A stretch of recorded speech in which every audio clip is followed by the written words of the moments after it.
So what does definitely. the process of auditioning for a part look like?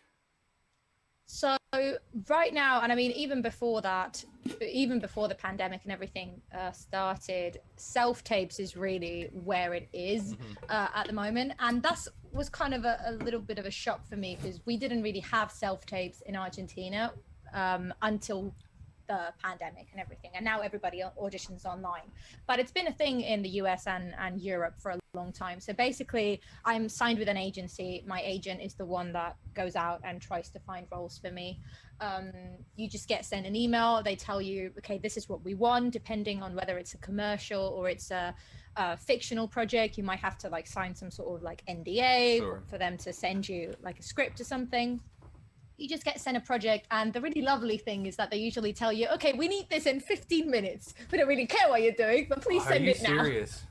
Not 15 minutes, but the wildest one that I had is I got an email from my agent at 9 a.m.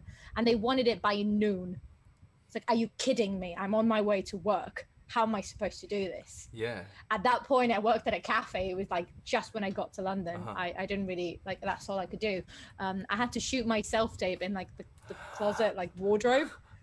Ridiculous. What Absolutely insane. what would you say the typical success rate, I guess you could say, is, or acceptance rate for a typical actor or actress? Like, how many auditions do you think you have to do to get a part?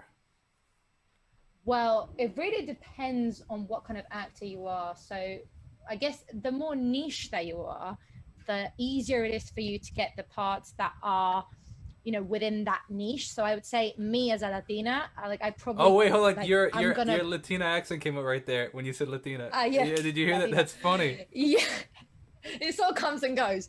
But like me as an Argentinian, I guess I probably have a bigger rate that I get roles that are for my casting type as a Latina, but also, I don't get submitted for as many English speaking roles as I would want to, because they might just prefer to just have someone who's native, because if they don't even see it Sure. and they're like, don't even bother, don't even send it. And I feel like because has a native accent, there's that kind of bias there. Sure. But I do think you have to audition like crazy to get parts. Crazy. Yeah. At least, I would say maybe 1 in 100 would be even like really good. But if you're auditioning more than twice a week, that's a really good rate, especially right now, because there's not many projects happening now. But I guess it's the same with everything, right? Like it's when you're, even if you're not in the performing arts industry, I guess everybody can relate to being fresh out of uni and trying to go find like an internship or some sort of like small job, and they're like, oh, we want 2 years experience. But Exactly. it's like, but we also want you to be 20 years old. Exactly. What exactly do you want from me? So Exactly. it's the same for some roles where they're like, oh, we want you to have a TV credit in order to work in TV. But it's like, but how can I,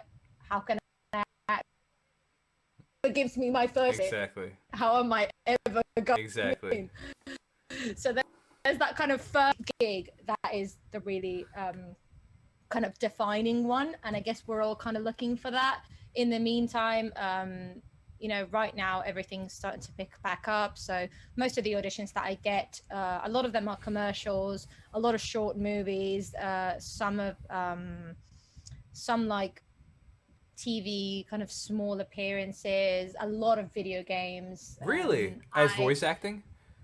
Or Voice like acting or like and live, yeah. So I like when you actually put the little my things on and I've never done it, but I've auditioned for it a dozen times. But the sort of the last project that I did before, the last fiction project that I did before the pandemic began, was this live action video game. So we shot it at the end of 2019. It was really cool because it's kind of those I'm not sure exactly what it's called, but like choose your own adventure okay. books Yeah, where you yeah, like yeah. choose what's gonna happen. Yeah. Go to page You know that, 65 if you want. Yeah, yeah, yeah. yeah, there was this Netflix movie, I think Bandersnatch was the name, where you like chose what was going to happen in the movie. Really? I wasn't in that movie, but it's that same concept. So you watch the story play out, and then you decide what the character's going to do, and basically you can rewatch it and replay the game as many times as you want and choose what's going to happen. That's so cool. So I joined the project when the project had already begun. It starred my friend Alexandra Burton. It's still not come out. It was supposed to come out last year. Hopefully it will come out soon. There was a bit of reception issue. I think people were very critical of the concept of the game when the trailer came out, and I'm not here to speak on behalf of the makers of the game. I think the project that we shot when I was participating in the game was really interesting. I really liked what we were going for. Obviously, I joined really late in the game. They'd already been making the thing for about a year or so. But hopefully that'll be out this year, by the end of the year, in terms of technical aspect, because you stop dead in your